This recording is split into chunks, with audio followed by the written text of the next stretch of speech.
Hello and welcome to my presentation. I am Austin Nordberg and I will be presenting to you the War of the Old World Science Fair project, Trebuchet versus Catapult. So, why siege machines? Both the Trebuchet and the Catapult were types of siege machines. The Catapult was created in 400 BCE before the time of the Romans, and the Trebuchet was invented in late 12th century England. The reason why I am researching these machines are due to the physics involved. The trebuchet works mainly off of lever and centrifugal force, using the weight of the weight in order to push the trebuchet arm, the throwing arm, to pull the sling, use centrifugal force to throw the projectile. Meanwhile, the torsion catapult uses a torsion device in the very center to pull the arm forward, pushing the projectile out of the bucket and into the air. My three main questions for this presentation and for the project as a whole, were which launcher could throw farther, which launcher can throw faster, and which launcher is more reliable in the distance that they throw. Using these three questions, I expect that the trebuchet will be both more reliable and throw faster. However, I do expect that the catapult will throw farther. I created these machines using mostly 1x2 pine wood, and I used 2 foot of 2x4 pressure treated wood for the trebuchet for a base.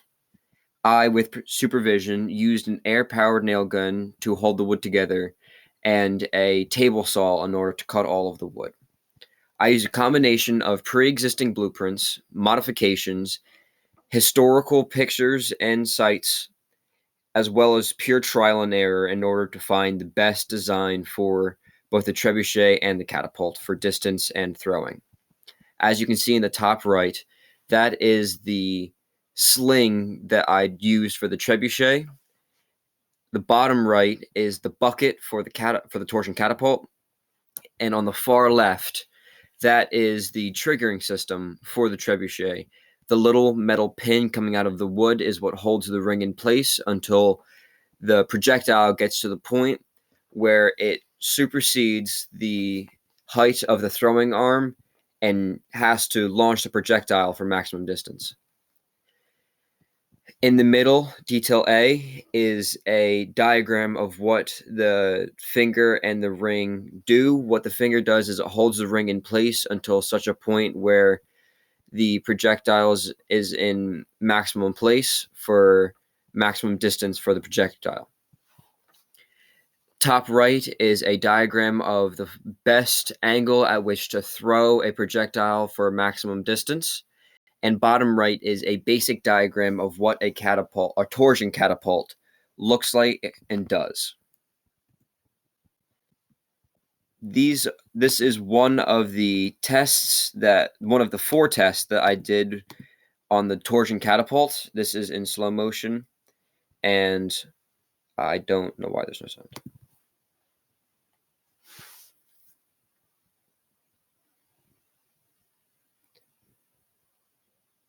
As you can see, it went about 4 feet and 9 inches, and in real time, it elapsed around 1 to 2 seconds.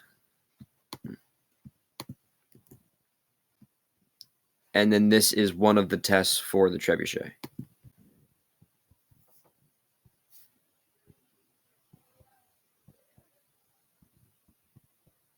While it is a little bit harder to see, the projectile landed around this mark, 10.5 to 11 feet, and it actually fully elapsed around 1.5 to 2 seconds. As you can see,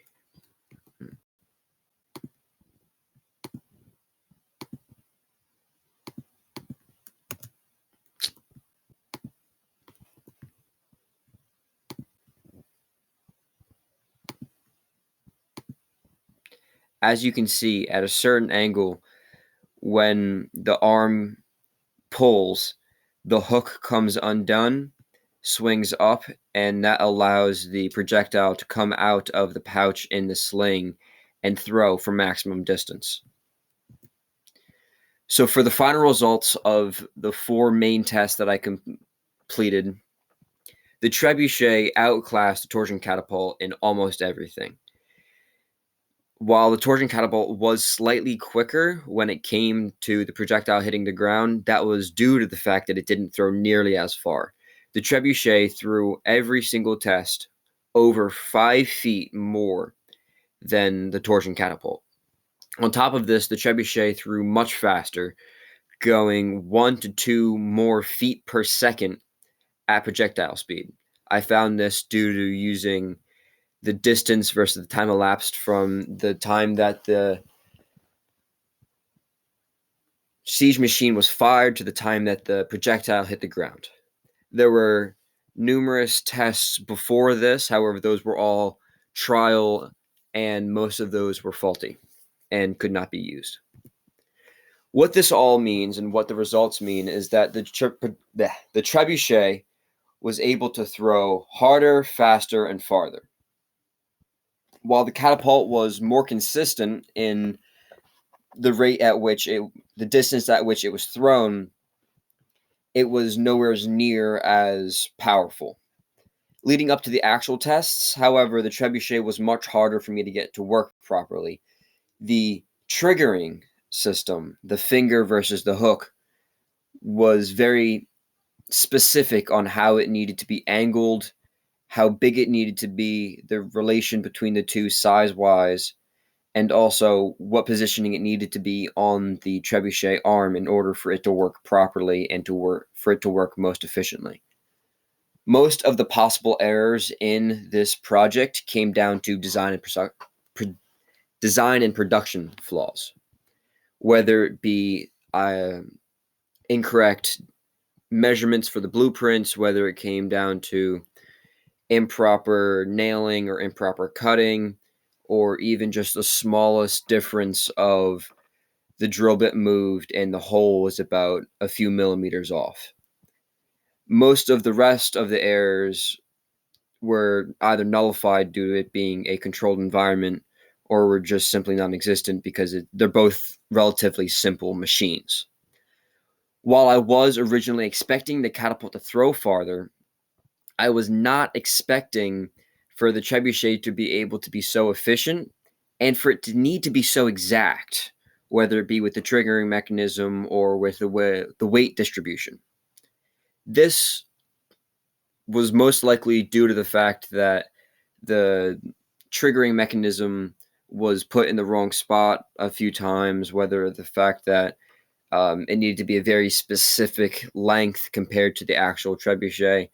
And it was difficult due to the fact that most blueprints and diagrams and pictures and historical references don't actually say anything about the triggering mechanism, or more exactly, the size and the relation of the triggering mechanism to the arm and to the hook, and especially the triggering mechanism to the size of the projectile. So, in conclusion, most of the physics and research shown in this experimentation has been already found through test dummies and simple math. However, this experiment and showing the trebuchet versus the catapult are great ways to show how the forces work. These experiments can be used almost daily in preventative measures, whether it be preventing injuries in car crashes, whether it be increasing safety in amusement park rides, whether it be making public transportation rides, whether it be on a bus, a train, or a plane, more comfortable for the passengers.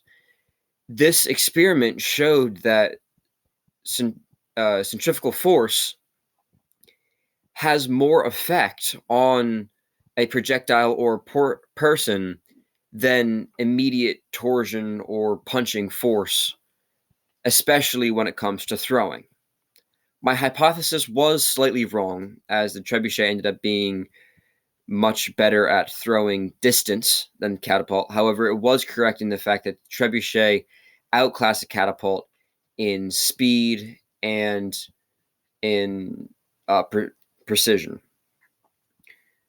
The use of centrifugal acceleration in this scenario, granted, is a little bit dangerous. However, would be very good in a classroom setting, teaching people, anybody of any age, what the different forces are, as this is a experiment and a presentation that can be enjoyed by almost any age group and by any people. Thank you, and have a good day.